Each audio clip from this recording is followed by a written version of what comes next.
I want to hopefully give you some proper information on the press and the saucer, if you will,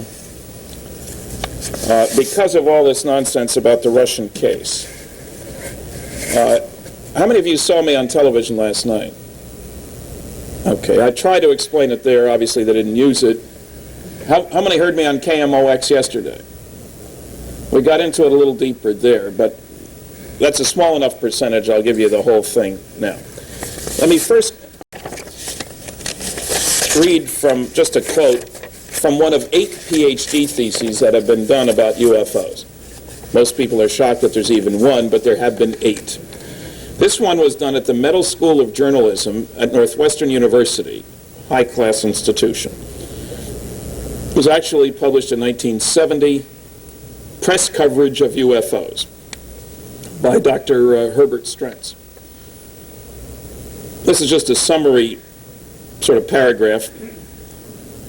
And think of the Russian UFO sighting, the coverage by the press of it, in terms of this little paragraph.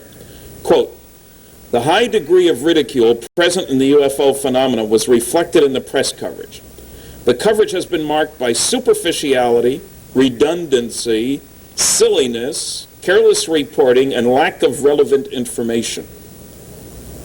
The lack of relevant information was also attributable to the reluctance of the press to ferret out information about the phenomenon and those involved in it." I hate to say it that it was written 19 years ago, but it was. Now, why do I sound angry about it? Let me give you a quick review on Soviet ufology. Back in the 60s, Dr. Felix Ziegel, a professor at the Moscow Aviation Institute, began compilation of a collection of about 256 Soviet UFO reports. As a matter of fact, Joe Brill, is Joe here? Somebody said he might be. Used to live up in Quincy. Anyway, he was a MUFON man who managed to get a copy of Ziegel's manuscript smuggled out of the Soviet Union, in Russian, mind you. And Joe eventually got me a copy in Russian, and I don't read Russian worth talking about. And then, as part of a project, this is kind of a twisted tale, but you'll see the point of it in a minute. In 1973, there was a project to do 3 television programs in succession using only government information, government people, which were supposed to each be more spectacular than the previous one, okay? These were to come on after the election. President Nixon was elected in late 72, re-elected, so he could not run again. I was living in LA, and I heard about this project, and I met with the producer and the director, a man named Robert Emenegger and Mr. Sandler, Alan Sandler. And they told me about this scheme, and incidentally, the first program did get done. It was shown on television. There is a book out, UFOs Past, Present, and Future, by Robert Emenegger. Okay. They told me about this scheme, and they mentioned they were going to Russia, and they had full government cooperation. This was really going to be a big project. And my approach to them had been, how can you do something like this without me? So they agreed to meet with me on a Saturday morning, presuming we'd talk for half an hour and they could brush me off. And we wound up talking for 3 or 4 hours. And in the course of this conversation, they said they were going to Russia to get more information. And I said, well, gee, I've got a lot of stuff from Russia, and I've got this big manuscript that's supposed to be loads of Soviet sightings, but it's in Russian. They said, oh, give it to us, we'll get it translated. I said, hey, I'm not talking about 2 or 3 pages, I'm talking about something this thick. No problem. Okay. I got him a copy, and would you believe, a month and a half later, there's a translation. It was machine translated with some editing afterward. A good job. And incidentally, Alan Hynek, who was working with them, when I told him about this, he didn't get his copy from them, he got it from me. He didn't know about the translation. Now, I want to finish part of that story.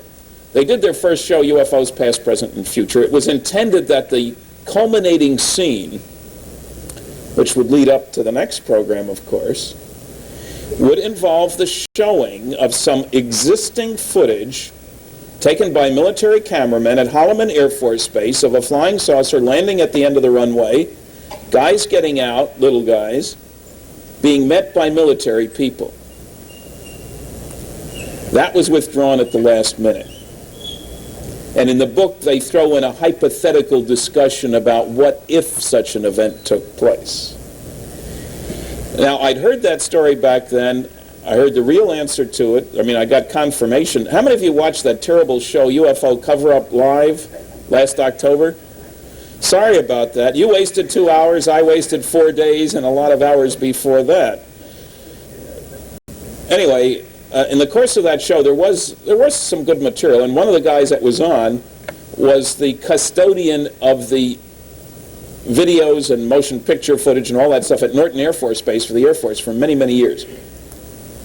And on the show, he was there with Robert Emenegger, who has close ties to the CIA, and if he doesn't like my saying that, that's tough. Anyway, the Air Force guy, former Air Force guy, got up and said, and he said it privately and publicly, he saw the footage, it was genuine, it wasn't game playing. 6 other people saw the footage. That footage exists. Now, the other 2 shows, of course, didn't get done, presumably because of Watergate. Not a good time to release such a hot story. The country was already in disarray. But my good translation of Felix Siegel's record of 256 UFO sightings in the Soviet Union was paid for by the government of the United States through this project. Okay, let's move forward in time.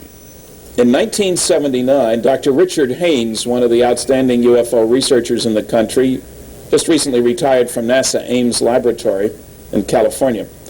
And Dick has collected, about 4,000 pilot sightings from 40 countries. He's edited several books about UFOs. He's a psychologist, vision, perception, investigation, that's his bag. Dick is also interested in Soviet activities. And in a computer search, he turned up in 1979 a reference to a remarkable Soviet paper. This is 2-sided. It's 74 pages in Russian. It's only 57 in English, I think. The title, Observations of Anomalous Atmospheric Phenomena in the USSR, Statistical Analysis. It's a translation. I have here a translation. Now, the 3 titles worked respectively, the 3 authors, for the Sternberg State Astronomical Institute, the Moscow Engineering Physics Institute, and the Institute of Space Research.